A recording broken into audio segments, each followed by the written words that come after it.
Ushbu loyiha Milliy bank hamkorligida Samarqand viloyati Nurobod tumani Yuksalish mahallasi 198-kontirda amalga oshirilmoqda. Bu yerda piyoz ekilgan.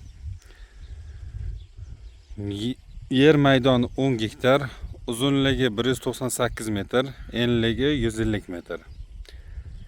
Bu yerdagi ekinlar zamonaviy usullar bilan parvarishlanmoqda. Hozirda ekinlar unib chiqish jarayonida. Ekinni yetishtirish 4 oy davom etadi. Ushbu loyihaga 20 ta dehqon xo'jaligi biriktirilgan. Har bir dehqonga yarim gektardan yer maydoni to'g'ri keladi.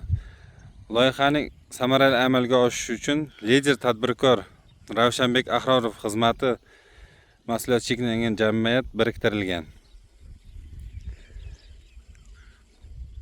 Har bir gektardan 100 tonna, jami 1000 tonna hosil olish rejalashtirilgan.